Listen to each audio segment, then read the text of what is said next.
En fait, on parle de femmes et de rapports uniques entre les femmes. Et c'est ça en fait le cœur du projet. C'est qu'à aucun moment donné, on parle d'hommes. C'est pas le sujet. Et on parle même pas du mal que ça a pu faire au féminisme ou à nos relations et tout. Presque, on parle du mal que les femmes se font entre elles parfois, mais dû aux femmes.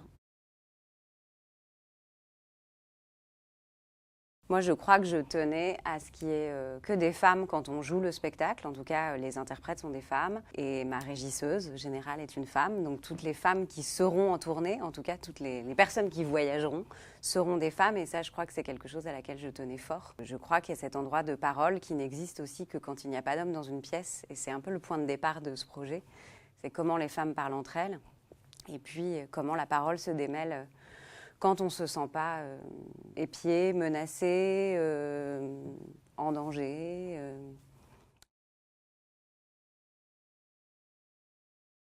Bah ouais. Il n'y a que des femmes qui l'ont vécu, qui peuvent parler de ça, de cet espace en non-mixité qui est fondamental en fait. Je crois que moi, c'est des lieux et des espaces que j'essaie de créer parce que ça me manque. Ça me manque des endroits où dans ma vie, je ne me suis pas sentie coupée, où dans ma vie, je n'avais pas l'impression que certains hommes prenaient toute la place, toute la parole, tout l'espace, toute la pensée. Et moi, ce sont des femmes qui m'ont donné de la force déjà pour faire le métier que je fais et qui ont fait en sorte que je me sente libre, en confiance de prendre la parole et que ce que je disais, ça valait le coup. Bah, ça vient des femmes. Il y a eu des hommes dans mon parcours, mais beaucoup de femmes.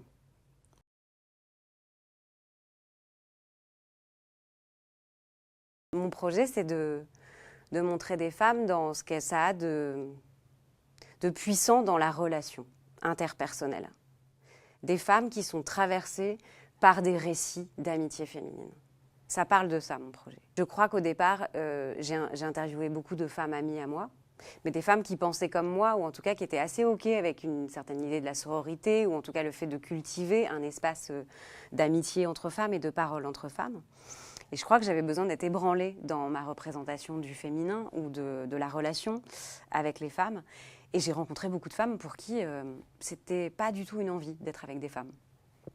Elles ne se reconnaissent pas là-dedans, elles n'en ont pas envie. Et j'ai pas essayé d'agir là-dessus, ou en tout cas de leur dire que ça pouvait être puissant dans une vie de femme, mais en tout cas d'essayer de comprendre pourquoi dans leur chemin, par rapport à leur âge, par rapport à plein de choses en fait.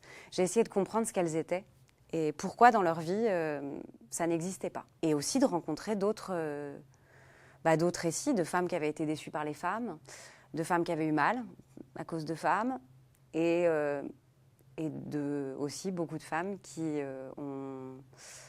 ont gagné en force de vie parce qu'elles ont pu démêler des choses avec d'autres femmes. Alors en fait, toute cette matière, c'est plein d'œuvres d'art, de représentations de femmes qui pourraient être des amies. Souvent, au départ, quand j'interviewais des femmes, je leur demandais un exemple de représentation féminine dans l'art. Et le plus souvent, on se retrouvait face à un vide originel. Et l'interview commençait par un immense silence. Et j'ai réalisé à quel point on avait peu d'exemples d'amitié féminine.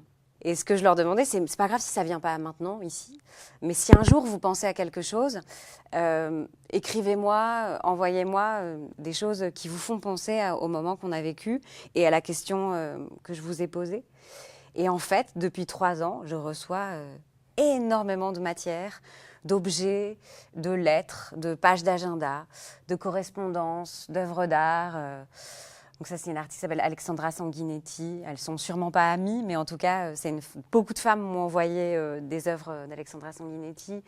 Voilà, j'ai reçu parfois juste ça, parfois juste des choses qui évoquaient pour elles le moment qu'elles avaient vécu avec moi. Donc, par exemple, quand je suis venue ici à Valenciennes au Phénix, il y a une artiste que j'ai interviewée qui m'a offert une oreille brodée dans du papier. Voilà, plein de choses qui, pour elle, représentaient en tout cas l'amitié féminine, mais plus largement, qu'est-ce que c'est des corps amis? Qu'est-ce que c'est des femmes qui se regardent, qui se considèrent, qui se touchent, qui s'éloignent, qui prennent contact, qui tissent, voilà. Et toute cette iconographie, en tout cas collectée, il y a évidemment plein de choses qui ont été ramenées par les interprètes du spectacle et par toutes les femmes avec qui j'ai travaillé. Mais beaucoup de choses sont arrivées après, dans des correspondances que j'ai eues avec toutes les femmes interviewées. Il faut dire qu'il y en a eu plus d'une centaine de femmes interviewées. Ces récits, j'ai pas demandé à une autrice de réécrire le verbatim, en tout cas, de ces enregistrements. Nous, quand on s'est fait écouter la première fois nos amis, on a mis des oreillettes et pour des questions presque de rapidité, parce qu'on n'avait pas envie de lire, on s'est fait écouter et donc parce qu'on a appelé un système de transamie, donc on rentrait en transamitié, on appelle ça. Donc ça nous a amusés.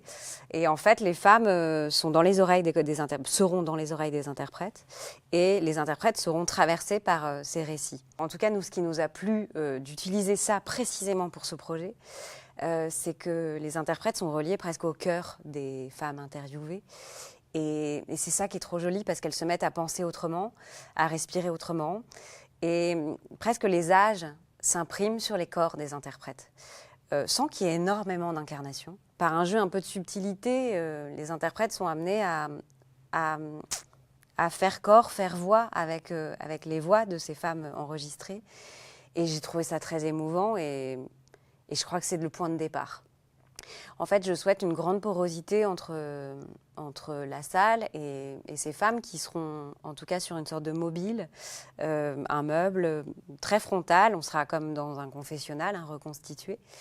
Et l'idée, c'est que ce spectacle soit joué pour une toute petite jauge et que voilà, qu'il y ait cette relation, presque mettre en amitié aussi le public, mettre en écoute. Je crois que c'est quelque chose aussi que j'aimerais beaucoup travailler. J'ai envie de parler de la profondeur et de la difficulté du rapport amical, parce que c'est dur de rester en amitié toute une vie. Et je crois que je me suis dit, mais comment je vais créer un objet qui n'est pas que dans le care, que dans la douceur, que dans quelque chose de sororal, mais qui parle aussi de cette grande complexité-là des rapports humains. On sous-estime énormément les relations amicales. Il y a une sorte de hiérarchie dans les rapports humains qui est très en haut. Il y a l'histoire d'amour, mais en fait, moi, je crois que dans ma vie, on est presque sur un terrain égal. Je crois que moi, j'ai très, très, très fort envie de valoriser ça aussi, l'importance du rapport amical dans ma vie de femme.